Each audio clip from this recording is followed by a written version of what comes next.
We're joined on the phone actually by someone who was quite decent at set pieces, former Irish international Andy Reid. Andy, thanks for joining us. No problem, lad. What's your take on them set pieces before we get into the nitty gritty? How much did you practice?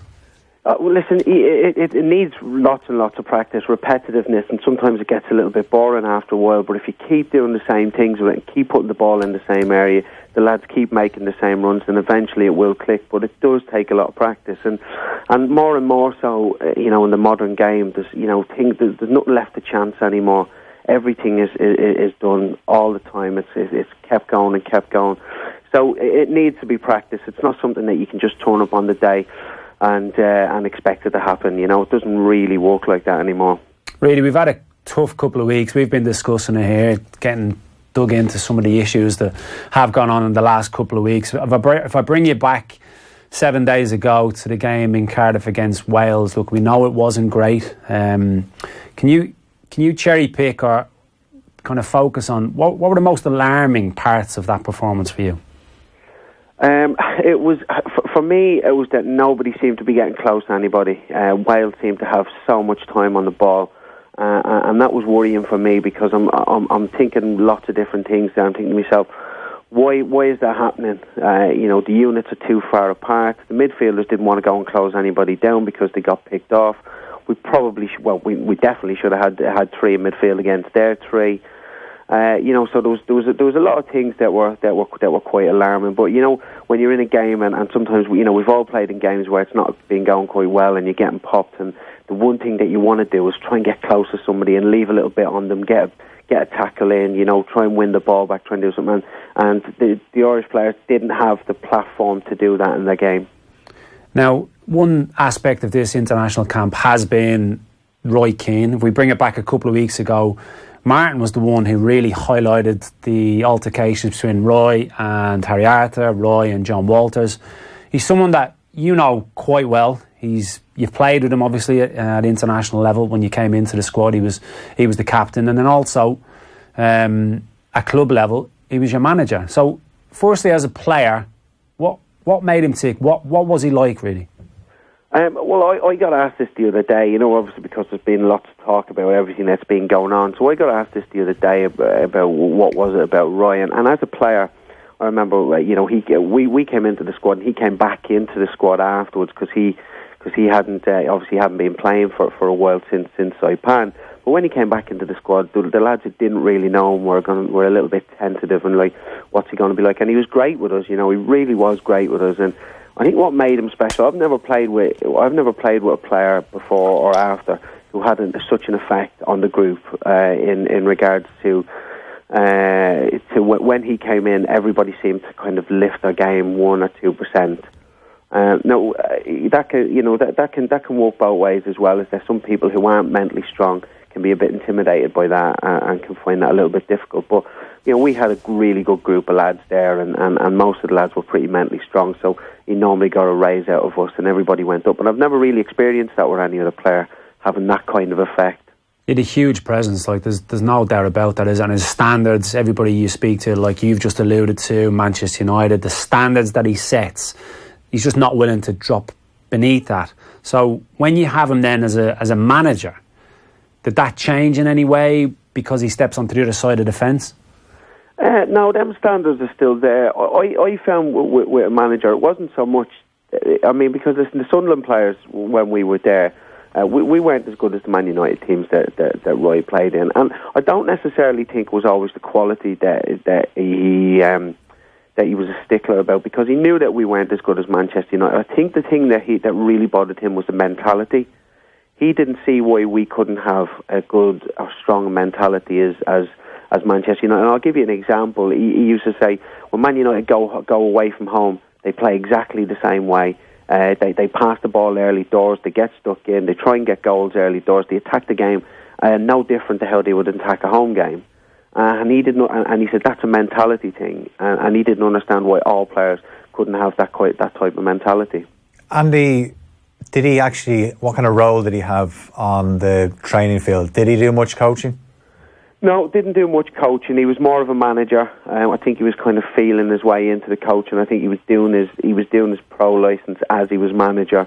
at Sunderland, so he was kind of feeling his way into the coaching kind of side of it. So he didn't really do too much coaching. Tony Loughlin was there who done coaching, but it quite worked. It ended up it didn't work out in the end. We lost a few games, and things kind of came on top a little bit, but it got Sunderland promoted and kept us up in the fourth season. So it was a relatively successful stint.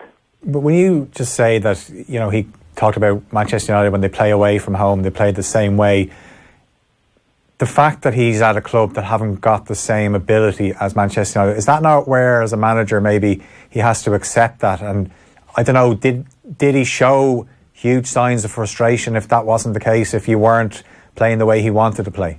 No, he didn't. And as I said, I'll just go back to what I said. It wasn't so much with the ability that he was, because he knew that we weren't Manchester United. He knew that we weren't as good as the players that he'd been playing with. It wasn't that. It was more the mentality kind of thing that he wanted. He wanted us to kind of to be the same away from home as we were at home, because we were really good at home. We picked up lots of good results at home, and that's our home form kept us up. So, when we go away from home, he was like, come on, you need to reproduce the same stuff away from home. And that's a mentality thing as opposed to an ability thing, because we know we had the ability to do it because we'd done it at home. So I agreed with him in that kind of sense, but we weren't quite there yet, unfortunately, for us. Andy, we both know how much the game has changed, I would say even drastically, since he was your manager at Sunderland. The way the players expect certain things, tactically, information. We were speaking about set piece, the level of detail. It's not like 20 years ago, just stick it on the penalty spot, we'll go and head it.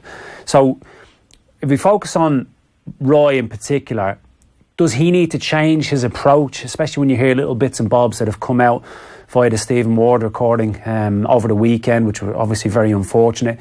Does he need to change with his approach, or can he change? Do you mean in relation to how he was speaking to them players? Yeah, how he treats the players and his approach and that kind of...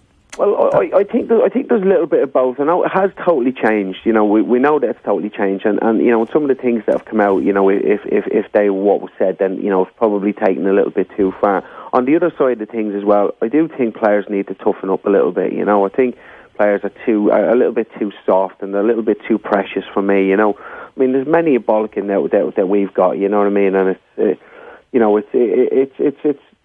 it's tough. Like, you know what I mean? You have to deal with it. You have to be strong, and you have to kind of get on with it. So I think players need to be a little bit stronger, if I'm being honest with you, and a little bit tougher nowadays. I think that they're a little bit too precious. So when you look at this squad, Andy, so there's a lot made of, and I mentioned about you making your debut in 2003, just vast majority Premier League players, and obviously Roy Keane getting back into the equation, Duffer, Robbie Keane, etc., etc. When you look at the squad now, the management team, is this where we are? Are we, or should we become used to seeing performances like this, the results that we've had in recent months? Is this where we are, or should we be doing better? I think we should be doing better. Judging by, I mean, listen, if you take into account that we qualified for one tournament and lost out to one by the playoffs, okay, and obviously it was very, very disappointing the second game against Denmark, and at times you would like the football to be better, but if you just take them to, that's not a bad return for the group of players that we've got. You would like to play in a little bit better football, a little bit more exciting football.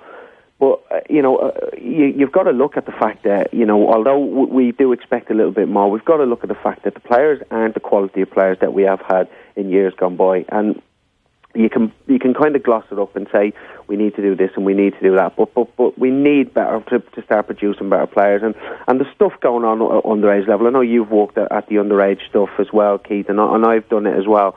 And, I'm doing it at the moment. And there's a lot of work going on to try and produce these players. And they're just not coming through with the natural kind of talent and the natural ability as people like Robbie and Damien Duff and players like that. There's not them gems coming through at the moment. There's a few players on. What's your take on that, really? Is it a generational problem, society, and the options that these kids have? Is it how difficult it is to make it at a big club in England? When we went over, we were up against English, Scottish, Welsh lads. Now you're going into a U team and a Premier League team. You're coming up against players from South America, all across the world. Yeah, it is a generational thing, like what you said. I think one I think one thing that really strikes me, and I've spoke about this quite a bit, right? And kids playing out on the street, you just don't see it anymore. You just don't see it. Everything is, you never see a group of lads from one street playing against the lads from around the corner. We used to do that when we were kids, and it was good. It helped you kind of develop your winning mentality because you didn't want to lose against them. It helped you develop your skills because you were trying things in close control, and I think that's been taken away now. And everything is players are going to soccer camps or they're going to football training, and there's not so much football out on the street anymore. And I think that's reflecting in the type of players that we're producing as well. We don't have them.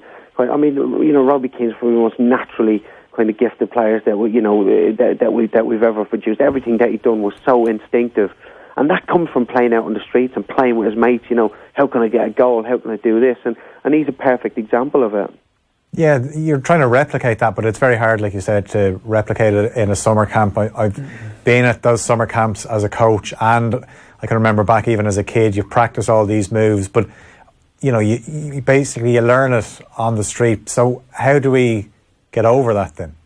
Well, I think what needs to be done is probably safer in environments. I mean, we used to go out on the street and just play out on the street, and it's not so simple as that anymore. Yeah. Society has changed, so it's difficult. You know what I mean? There's a lot more.